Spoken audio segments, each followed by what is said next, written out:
The automotive scene has been going through a lot of change recently.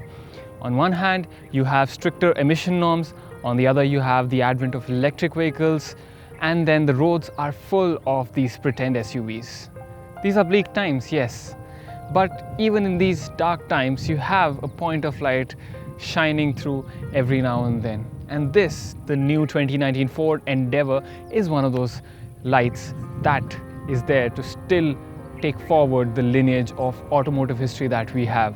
It still is powered by a diesel 5-cylinder engine, and it is a full-blown SUV that can actually tread on paths less trodden. So, what's new with this 2019 update? We find out.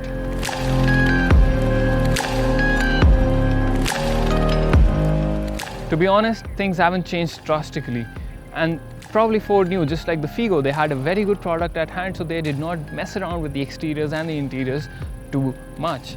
The minimal changes include this new grille that you see up front. You have horizontal slats, 3 slats running across, and then you have minimal changes around the fog lamp area. It gets this black bezel, and you have new 18-inch diamond cut alloy wheels. The design has changed. Apart from this, the rear and the side remain largely identical to the previous version. In fact, if you saw this vehicle coming from afar, you would not really be able to distinguish if it's the older one or the newer one.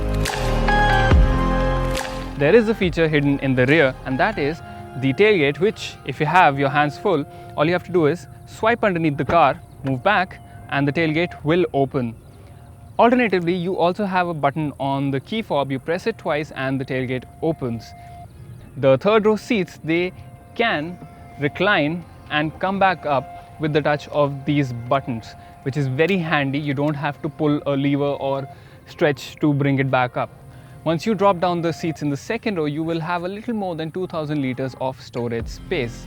However, getting into the third row is a bit of a problem because the seats don't tumble and fold. So anyone trying to get into the third row will have to be either a kid or someone very athletic, probably like me. On the inside, once again, you don't have many changes. The cabin area is very spacious, it's very functional as well. A nice instrument cluster up front with 2 digital displays and 1 analog speed readout. Then you can cycle through various modes using the toggles available on the steering wheel, and the touchscreen infotainment system now comes with Ford's Sync 3, and the touch response is very good, and I especially love this sound that it makes on every touch. It's kind of satisfying. You have a darker stitching on the top of the dashboard, and the build and the feel of all the materials feels really nice to touch, and you don't feel like Ford has skimped out on quality on the inside of the cabin. The instrument cluster also supports Android Auto and Apple CarPlay, although I do wish that Ford would have given a wireless charging pad, because more and more phones are supporting that, so it would have been a nice feature if Ford had included it.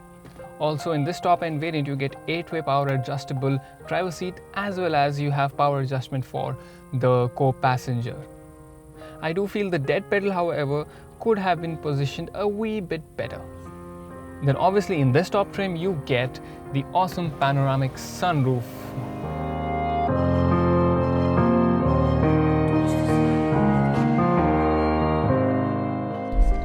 On the inside, you will still find the 3.2-liter diesel demon that screams with the power of 197 horses.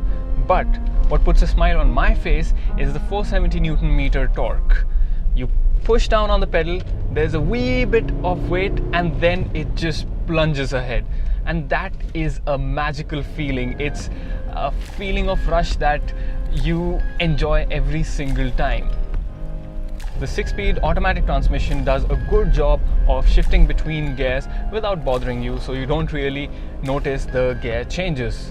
Although it is a shame that we don't have a manual option with this top-end 3.2-liter diesel. It would have been a lot of fun, but sadly the option is not there. I think it's not really Ford's fault. The sales figures are to blame, because most people want a rough and rugged SUV, but not to go off-roading, but to mainly just commute from South Delhi to Gurgaon perhaps.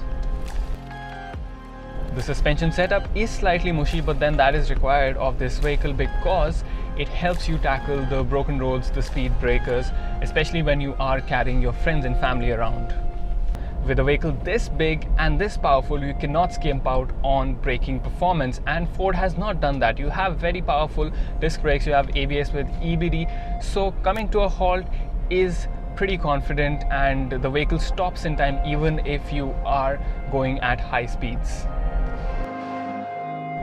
You also have the option of opting for a 2.2 liter diesel that comes with both a manual as well as an automatic transmission, but that is only available in the titanium variant, so you miss out on a few features that you get in this car. I must say I really like the fact that Ford is finally simplifying their trim variants. Many trims, while they do give you a lot of option to choose from the kit available, but in most cases it tends to confuse the customer. So with just two variants, I think it's going to be a pretty easy choice to pick which SUV is the one for you. NVH levels inside the new Ford Endeavour are pretty great.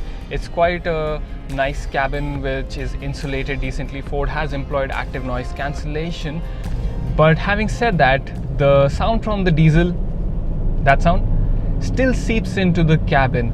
And if you are not a fan of that, then you will not like it. But in my opinion, if you're buying something this big, brawny and rugged, this is something you should expect. And it, in a way, adds to the character of this SUV. I know some people would be disappointed by the fact that Ford has not changed the Endeavour much with this facelift. But here's the thought.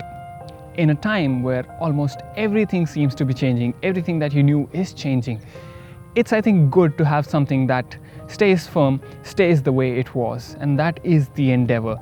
It's still powerful, it's still spacious, comfortable, but now it gets a few added features which were missing in the old one, but now they are there. So it's still a great proposition amongst the competition. It's certainly up to the mark, and it even beats a few of them. Ford has actually brought down the price, and I feel that the price is obviously justified. If you like this video, make sure to hit like, comment down below if you have any thoughts, comments or questions, and make sure that you subscribe to our channel, follow us on Facebook and Instagram and Twitter. And until the next time, drive safe and ride safe. Bye bye.